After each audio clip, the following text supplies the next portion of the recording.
Assalamualaikum warahmatullahi wabarakatuh. Sampurasun. Alhamdulillah wa syukurillah wa nikmatillah la haula wala quwata illa billah. Allahumma sholli ala sayyidina Muhammad wa ala ali sayyidina Muhammad.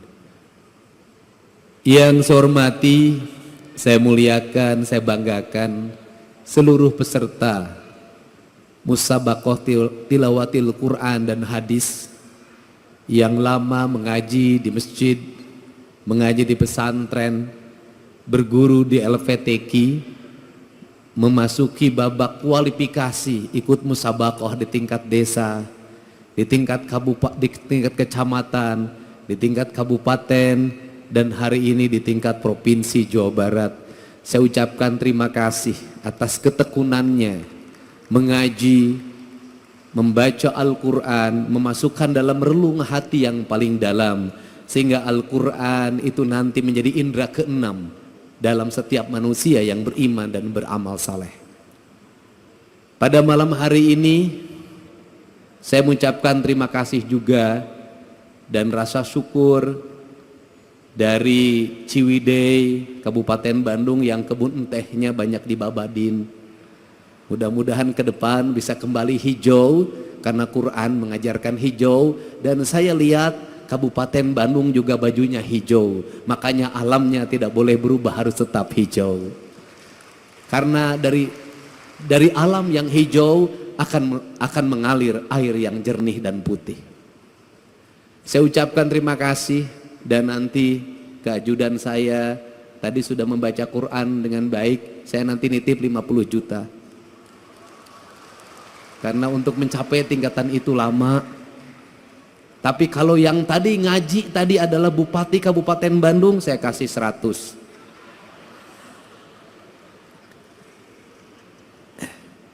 Saya mengucapkan terima kasih juga pada Kang Maman Imanul Haq. Ini tokoh santri yang menjadi politisi yang tetap konsisten pada keislaman dan kesundaan yang saya tahu. Sehingga kalimat kesundaan, mohon Pak Kemenag, Pak Kanwil, itu ketika saya wakil bupati dulu, ada dosen Universitas Pasundan bernama Hidayat Suryalaga. Dia menulis terjemah Al-Quran dalam rumpaka Sunda yang sudah disusun dalam bentuk mamaos. Dan saya minta di tahun depan itu masuk menjadi salah satu cabang yang diperlombakan, yaitu mamaos dalam bahasa Sunda, tapi isi mamaosnya adalah terjemahan Al-Quran. Saya ucapkan terima kasih juga, karena kalau tidak saya sebut nanti saya dimarahin oleh Pak Bupati. Kang Asep Romli, terus anggota DPR RI juga, keluarga besar, bedas, tepuk tangan, saya ucapkan terima kasih. Saya mengucapkan terima kasih pada Pak Ketua DPRD Provinsi Jawa Barat yang mewakili Pangdam 3 Siliwangi, yang mewakili Kapolda Jabar, yang mewakili Kepala Kejaksaan Tinggi Jawa Barat, yang mewakili Ketua Pengadilan Agama Provinsi Jawa Barat, Ketua Pengadilan Tinggi Provinsi Jawa Barat. Semoga kita semua dalam keadaan sehat walafiat. Saya mengucapkan terima kasih atas kehadiran Ibu anggota Komisi 5 DPRD Provinsi Jawa Barat, Ibu Humaira. Saya ucapkan terima kasih, bajunya putih sama dengan saya. Para bupati, para wali kota yang hadir pada kesempatan malam hari ini beserta istrinya, mohon sabar, saya tidak akan dulu beserta istri sampai wangsit nanti datang. Pak Ketua MUI, saya ucapkan terima kasih atas kehadirannya. Para Ketua LVTQ yang telah sukses menyelenggarakan kegiatan ini. Seluruh tamu undangan yang berbahagia. Kita hari ini memasuki pada sebuah fase di mana kita mengagungkan Al-Quran. Al-Quran yang diagungkan oleh kita adalah Al-Quran yang dilihat dari sisi estetika pembacaan. Dari estetika pembacaan itu pada akhirnya akan lahir pemaknaan. Karena nilai-nilai agama kalau tidak disampaikan secara estetika, maka kita tidak akan bisa memahami Sang Maha Kuasa. Kita ini sampai hari ini memaknai Allah, sujud pada Allah, itu baru sampai pada tingkat estetika. Belum sampai pada tingkat hakikat, pada tingkat makna, pada makom spiritualitas yang tertinggi. Kita baru sampai pada tingkat estetik. Kita tertarik untuk salat dengan khusyuk, manakala imamnya berestetika dalam mengimami kita semua. Kita bolak-balik pergi umroh, merasa nyaman salat di Masjidil Haram. Itu karena salah satu faktornya menurut saya, pertama jauh dari rumah sehingga tidak dikejar sama yang nagih utang di depan rumah, meninggalkan pekerjaan-pekerjaan yang ada di rumah, seluruh problem ditinggal semua. Kemudian yang berikutnya juga imamnya memiliki kualifikasi orang yang mumpuni di dalam mengimami kita dalam hafalan Al-Qur'annya. Setelah itu jangan dilupakan, bukan hanya imam, teknologi sound systemnya yang sangat tinggi dan harganya mahal. Kemudian kita seringkali berlaku tidak adil. Berlaku tidak adilnya apa? Seringkali orang-orang yang berdakwah mengejek imam-imam yang ada di kampung kita, yang bacaannya tidak begitu sempurna, qiraatnya tidak begitu menarik. Kemudian juga diperbandingkan dengan Masjidil Haram, tidak adil. Kenapa? Imam di kampung kita, satu, hidupnya bukan hidup dari mengimami. Ngimaman macul terus kah sawah, ngimaman poe pare itu kahujanan, ngimaman pamajikan di imah gogorowokan. Dia tidak fokus menjadi imam. Yang itu yang pertama, artinya dari sisi keikhlasan dia lebih ikhlas dari siapapun, tanpa digaji oleh DKM-nya, tanpa digaji oleh negara. Dia mengabdikan diri secara total menjadi imam, menjadi khotib, mengajar anak-anak di surau, mengajar anak-anak di pengajian-pengajian. Menurut saya bisa jadi yang dekat dengan Allah adalah dia, bukan yang di Masjidil Haram, tanpa membandingkan. Kalau yang di Masjidil Haram berapa gaji dalam setiap bulan? Rumahnya dijaga, kemudian dia spesifikasi imam, kemana-mana didampingi, lebih gagah dari gubernur Jawa Barat. Wajar. Aki-aki di Ciwidey, subuh-subuh kudu hudang, adana gogorogokan, nges adan capek-capek wenu datang hiji-hiji acan. Anu tukang umroh ge da teu datang di lemur nama rajin soten keur umroh. Kemudian ada satu peristiwa ini yang azan di masjid, saking pusingnya ketika azan subuh tidak ada yang datang, kemudian dia berinisiatif adzan jam 9 pagi. Pada waktu adzan jam 9 pagi semua orang datang, ngamak. Sia gelo cenah moanya adan jam 8, ada naon sia teh. Si aki yang adan jawab, sia anu gelo mah. Ku aing di adanan subuh sia teu datang, di adanan jam 8 sia datang. Artinya bahwa negeri ini tidak kurang orang-orang saleh. Siapa orang-orang saleh? Orang-orang saleh adalah orang yang setiap hari tekun mengajar ngaji anak-anaknya di surau-surau, di tajuk-tajuk, di langgar-langgar. Orang yang tekun setiap hari azan, orang yang tekun setiap hari ngimam, orang yang tekun setiap hari khutbah, meskipun jamaahnya terbatas, tapi dia tidak pernah datang ke bupati untuk meminta honor. Itulah orang-orang hebat di negeri ini. Jadi kalau kita ingin minta doa, mintalah doa pada dia, karena dia teruji menjadi orang yang ikhlas dalam hidupnya.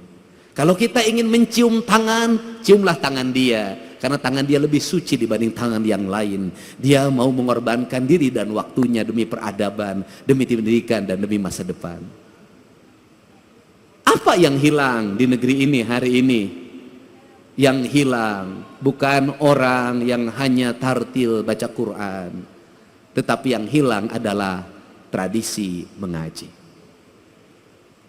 Seiring dengan pertumbuhan waktu, maka tumbuhlah di Indonesia modernisasi Al-Quran dengan metodologi pendekatan Iqra. Cara cepat menghafal Al-Quran, cara cepat membaca Al-Quran, prosesnya ditinggalkan. Lahirlah wisuda-wisuda TKA dan TPA di mana baik secara syiar, baik, hebat secara syiar, hebat. Tetapi di balik itu masjid-masjid sepi dari anak-anak mengaji. Tetapi di balik itu surau-surau kosong dari anak-anak mengaji. Tetapi di balik itu mereka tidak mengenal dan tidak dekat dengan masjid. Kenapa? Karena mengajarkan Al-Quran tidak di masjid. Karena mengajarkan Al-Quran tidak di surau. Akhirnya mereka yang penting bisa baca Al-Quran, tapi kedekatan emosi dengan masjidnya hilang. Akhirnya mereka jauh dari masjid. Yang kedua, hilangnya apa? Hilangnya proses. Dulu baca Al-Quran berlatihnya bisa 2 tahun baru bisa, 3 tahun baru bisa, ada yang 5 tahun baru bisa. Lambat sekali. Dari mulai ngeja, kemudian narawas, terus sampai belajar kuro, panjang sekali prosesnya. Dan pada waktu proses belajar itulah dia ke masjid. Dari proses itulah masuk perjalanan spiritualitas, kedekatan guru dengan murid, berlatih membaca Al-Quran, kemudian ada tingkatannya, ada yang levelnya pertama diajar pada level kedua diajar pada level yang ketiga diajar pada level yang keempat. Maka waktu maghrib yang kurang lebih 1 jam itu efektif untuk membangun 3 generasi. Generasi ngeja, generasi narawas, generasi yang kemudian belajar kuro, dan generasi yang lebih tinggi dari itu. Prosesnya berjalan, maka anak-anak tidak lepas dari masjidnya. Kemudian gurunya bukan hanya mengajarkan Al-Qur'annya, gurunya mulai mengajarkan makna. Maka anak-anaknya dilatihlah belajar puasa, belajar tirakat. Maka Al-Quran identik dengan pembelajaran tirakat, pembelajaran puasa. Kemudian pembelajaran tirakat itu apa yang dilahirkan? Maka Al-Quran itu tersublimasi dalam pikiran, dalam relung bawah sadarnya. Karena lahir dalam relung bawah sadarnya, maka ucapannya bisa jadi tidak tartil karena ustadznya ustadz kampung. Tetapi ingat, dalam ucapan yang tidak tartil itu lahir makna keikhlasan karena dia bersenyamayam dalam jiwa yang bersih. Jiwa yang bersih itu celik putih, celak herang, cang bulan, 14 jalan gede sasapuan, tegenek temalekut Balumbang Timur Narawangan. Apa yang terjadi? Ucapan-ucapan dari ayat Al-Qur'annya saciduh metu saucap nyata. Maka doa-doa pendeknya menjadi doa-doa yang sampai tembus ke langit-langit ilahiyah.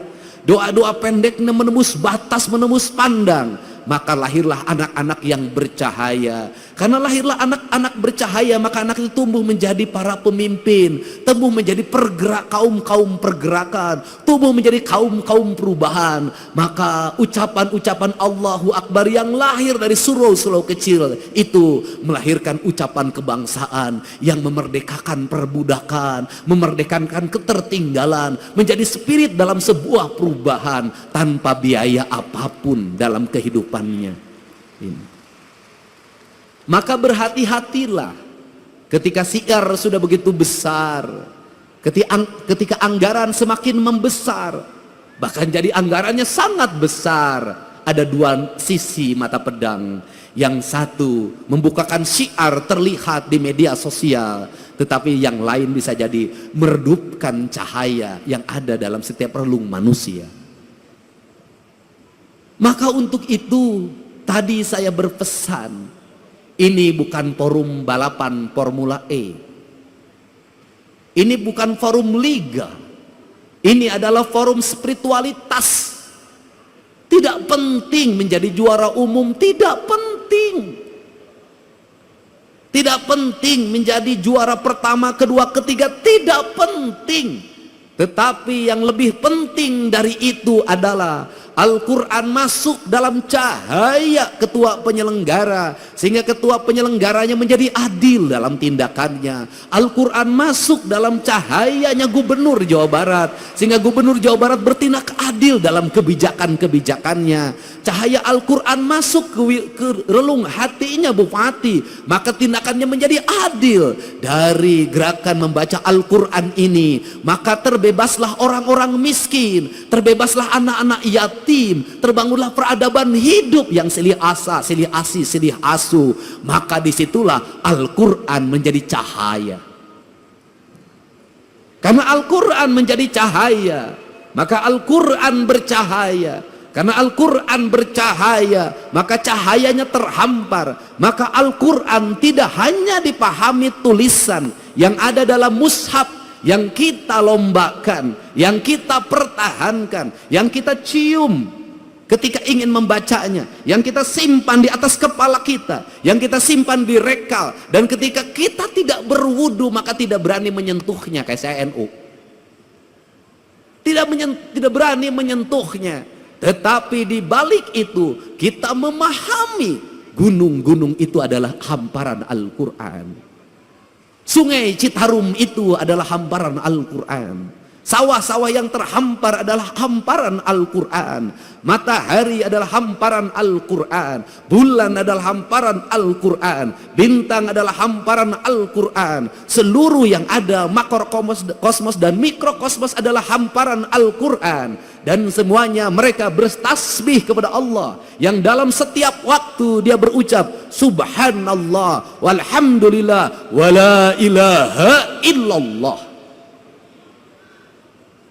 Kalau sudah seperti itu, maka surau-surau itu menjadi lentera penggerak. Kalau sudah seperti itu, maka kita adalah manusia yang paling bersyukur. Kenapa? Kita manusia yang paling bersyukur. Al-Quran diturunkan di Jazirah Arabia, di tanah yang tandus dan kering.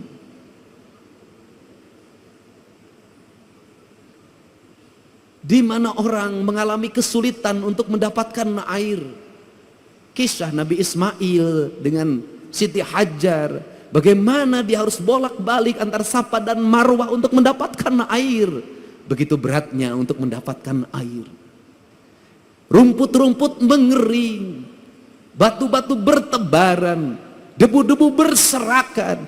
Di tempat-tempat di mana manusia mengalami kekeringan alam, lahirlah kekeringan hati, lahirlah kekejaman.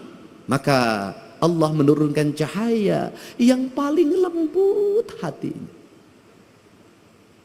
Yang paling lembut hatinya. Siapa? Rasulullah SAW. Lembut. Karena kelembutan itulah Al-Quran diturunkan. Tidak mungkin Al-Quran turun, nur cahaya kebenaran yang hadir ke hatinya Kanjeng Rasul. Kalau Kanjeng Rasul tidak memiliki kelembutan hati yang lebih lembut dari sutra apapun, tidak mungkin. Maka dari kelembutan itu lahirlah ucapan-ucapan yang lembut. Dari ucapan-ucapan yang lembut itu lahirlah ucapan-ucapan yang indah. Dari ucapan-ucapan yang indah itu mempengaruhi pikiran manusia lewat telinganya. Karena lahir gelombang elektromagnetik yang dipancarkan dalam kekuatan spiritualitas. Di mana angin-angin yang keras, debu-debu yang bertebaran dikalahkan oleh gelombang Al-Quran yang mempengaruhi pikiran manusia. Maka Allah itu berbuat adil. Al-Quran diturunkan di tanah tandus itu. Tetapi Tetapi Al-Quran yang dikirimkan di tanah tandus itu dibawa lewat pendekatan budaya, tanpa kekerasan, tanpa peperangan, bercerita tentang kisah Ramayana, bercerita tentang kisah Mahabharata, bercerita tentang kisah Pandawa, ada dalam sosok Dharma Kusuma. Maka dicanangkanlah yang disebut dengan dua kalimat sabda. Dua kalimat sabda itu disebutnya layang damus kalimus syada, yaitu yang diletakkan pada pikiran seorang pemimpin sebagai nilai ajaran. Nilai ajaran itu melahirkan Pandawa 5, yaitu Dharma Kusuma, Bima, Arjuna, Nakula, lan Sadewa. Lahirlah gerakan politik kebudayaan para wali, mengenalkan agama Islam lewat pendekatan kebudayaan. Lahir simbol-simbol silib, sindir, sindang, siloka, sasmita. Kenapa? Karena dia berhadapan dengan masyarakat Sunda, masyarakat Nusantara yang tidak terbiasa dengan bahasa kasar. Dia terbiasa dengan bahasa simbol, bahasa makna. Karena dia terbiasa bahasa simbol, bahasa makna, maka masuk dalam ajaran, dalam pembelajaran. Quran pun disampaikan dalam pembelajaran dan ajaran. Kemudian rasa hormatnya ditinggikan. Quran diletakkan pada sebuah derajat yang sangat tinggi, diletakkan dalam lingkungan peradaban sederhana pedesaan. Lahirlah di kita. Apa keuntungan kita? Keuntungan kita lebih dari orang Arab.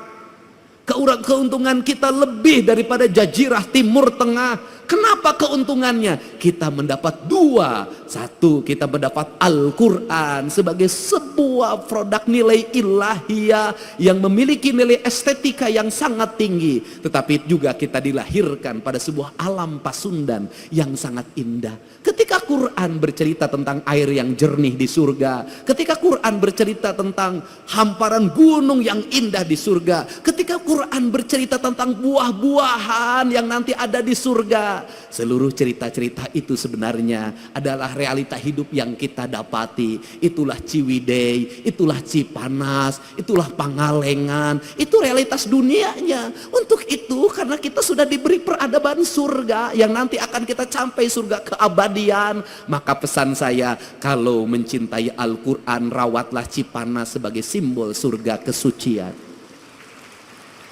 Rawatlah Ciwidey, rawatlah Pangalengan, rawatlah gunung-gunung itu yang melahirkan air yang mengalir, bak sepenggal tanah yang diturunkan dari surga. Rawatlah pohon-pohon itu, karena itu adalah alam yang digambarkan oleh Allah dalam Al-Quran. Jangan terbalik. Satu sisi kita sangat memaknai Al-Quran dan menghormati Al-Quran sebagai ayat yang tertulis, tapi di sisi lain tangan kita merusak alam, padahal itu adalah ayat yang tidak tertulis. Jadi saya tidak mau lagi dengar ke depan. Mudah-mudahan saya akan berusaha dengar Cipanas, berubah pikirannya menjadi jelek. Dengar Ciwidey, berubah pikirannya menjadi jelek. Dengar Pangalengan, berubahlah pikiran menjadi jelek. Saya ingin ketika mendengar itu, maka denyut nadi kita berkata, ya Allah, ku dapatkan surga di tanah Sunda. Suatu saat surga itu tetap akan terjaga sampai aku bertemu denganmu di alam surga keabadian. Kemaha indahan. Untuk itu saya mengucapkan terima kasih. Pada hari ini kita bersama-sama memaknai makna-makna Al-Quran, memasukkan Al-Quran dalam relung batin kita sebagai bentuk cahaya atau nur yang menuntun kita dalam indera alam bawah sadar kita. Karena indera alam bawah sadar itu pada akhirnya akan senantiasa menjadi petunjuk, dan petunjuk itu akan lahir bagi orang-orang yang menjaga rasa dan cintanya. Karena petunjuk hanya akan lahir pada orang-orang yang memiliki kelembutan hati, kedamaian jiwa, dan ketenangan relung diri. Maka peliharalah Al-Quran, simpanlah dia di relung hati kita, dalam isi denyut jantung kita, sehingga hidup kita senantiasa mendapat petunjuk. Dengan kalimat kata orang Sunda, memahami Allah dalam orang Sunda, pahamilah dari sisi Rahman dan Rahimnya saja sudah cukup. Insya Allah akan hidup tenang, tentram, dan bahagia, walaupun tetap menjadi duda. Saya ucapkan terima kasih. Mudah-mudahan pertemuan ini menjadi pertemuan kebahagiaan, kemuliaan. Dengan mengucapkan Bismillahirrahmanirrahim, musyabaqah tilawatil Quran dan hadis tingkat Provinsi Jawa Barat. Pada hari ini, hari Ahad, tanggal 15 Juni 2025, dengan resmi saya nyatakan dibuka. Semoga Quran menjadi dasar dalam seluruh pengambilan keputusan bagi para pemimpin. Semoga Quran menjadi dasar bagi ketenangan hidup bagi rakyatnya. Dan semoga Quran tetap menjadi cahaya yang menuntun kita menuju kebenaran yang hakiki. Wallahu muwaffiq ila aqwamit thoriq. Assalamualaikum warahmatullahi wabarakatuh.